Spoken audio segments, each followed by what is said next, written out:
میرے عزیز دوستوں اور بزرگوں، میں آپ کو بتاتا چلوں 40 ایسی بات ہیں جن کی وجہ سے ہمارے گھر میں غریبی آتی ہے۔ اگر ہم ان کاموں کو چھوڑ دیں گے، یقیناً ہمارے گھر سے غریبی دور ہوتی ہوئی نظر آئے گی۔ آج جو پریشان حال رہتے ہیں، ہم مشکلوں میں رہتے ہیں، کس وجہ سے رہتے ہیں؟ اگر ہم ان کاموں کو چھوڑ دیں گے، یقیناً ہماری گھر کی پریشانی دور ہوتی ہوئی نظر آئے گی۔ تو میرے عزیز دوستوں اور بزرگوں، وہ کون سے 40 کام ہیں جن کی وجہ سے ہمارے گھر میں غریبی آتی ہے، اور جو ہم پریشان رہتے ہیں وہ کون سے 40 کام ہیں، میں آپ کو بتاتا چلوں۔ اور آپ سے اتنی گزارش یہ بھی ہے کہ آپ میری ویڈیو کو شیئر ضرور کر دیں اور چینل کو سبسکرائب کریں۔ نمبر 1، فجر کی نماز چھوڑنا۔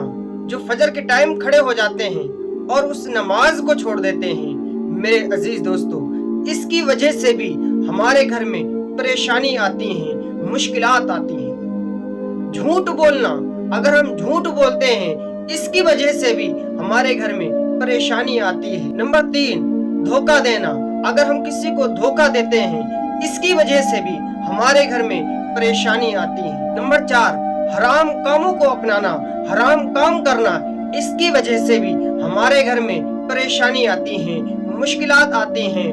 اور اپنے رشتہ داروں سے سمبندھ توڑنا، اس کی وجہ سے بھی ہم پریشان ہوتے ہوئے نظر آتے ہیں۔ اور والدین کی نافرمانی کرنا، ان کی قدر نہیں کرنا، اس کی وجہ سے بھی ہم پریشان ہوتے ہوئے نظر آتے ہیں۔ تو میرے عزیز دوستوں اور بزرگوں، ہمیں ان کاموں سے بچنا چاہیے۔ اسراف، فضول خرچی کرنا۔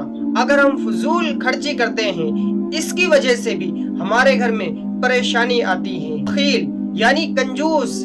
اور نمبر 9 پر ہے، میں آپ کو بتاتا چلوں کہ زکوٰۃ نہ دینا، اس کی وجہ سے بھی ہمارے گھر میں پریشانیاں آتی ہیں، مشکلات آتی ہیں۔ گناہ پر ڈٹے رہنا، چغلی کرنا، غیبت کرنا، حسد کرنا اور کسی سے بغض کرنا، اس کی وجہ سے بھی ہمارے گھر میں پریشانیاں آتی ہیں، مشکلات آتی ہیں۔ ہمیں یہ کام نہیں کرنا چاہیے۔ میرے عزیز دوستوں اور بزرگوں، میں آپ کو بتاتا چلوں، کوئی کسی سے حسد کرتا ہے تو اللہ تبارک و تعالی جس کی وجہ سے وہ حسد کرتا ہے، وہ آگ اس کے دل میں لگتی رہتی ہے، اس سے تکلیف ملتی ہے۔ گناہ پر ڈٹے رہنا، گالی دینا، جھوٹی قسم کھانا، اس کی وجہ سے بھی ہمارے گھر میں بے برکتی آتی ہے، اور اس کی وجہ سے بھی ہمارے گھر میں برکت نہیں ہوتی ہے۔ تو ہمیں چاہیے ان کاموں سے بچیں۔ نمبر 14، امانت میں خیانت کرنا۔ کسی سے امانت لی ہے اور اس میں خیانت کر دینا، یعنی کہ کسی اور کو دے دینا۔ صفائی کا خیال نہ کرنا، اس کی وجہ سے بھی ہمارے گھر میں پریشانیاں آتی ہیں، بے برکتی آتی ہے، اس کی وجہ سے بھی ہم پریشان ہوتے ہوئے نظر آتے ہیں۔ لوگوں کا حق مارنا، تکبر کرنا اور کسی کا ناحق قتل کرنا، اس کی وجہ سے بھی ہمارے گھر میں پریشانی آتی ہیں۔ تو ہمیں چاہیے ایسے کام نہیں کرنا چاہیے، کیونکہ ہمارا گھر خود پریشان ہوتا ہوا نظر آتا ہے۔ اگر ہم ناحق کسی کو مارتے ہیں، اس کی وجہ سے بھی ہم کیا ہے، پریشان ہوتے ہوئے نظر آتے ہیں۔ شراب پینا، جوا کھیلنا یا کوئی حرام کرنے کی وجہ سے بھی، ان کی وجہ سے بھی ہمارے گھر میں بے برکتی آتی ہے۔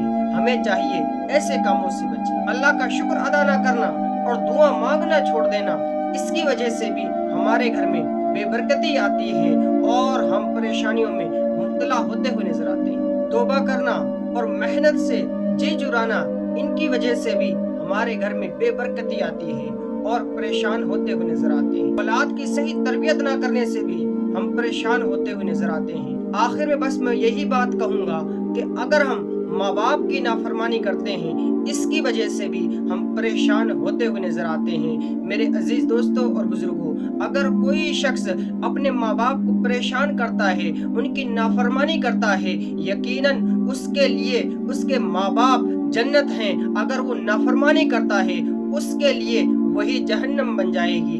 میرے عزیز دوستوں اور بزرگوں، ہمیں چاہیے ہم اپنے ماں باپ کی قدر کریں۔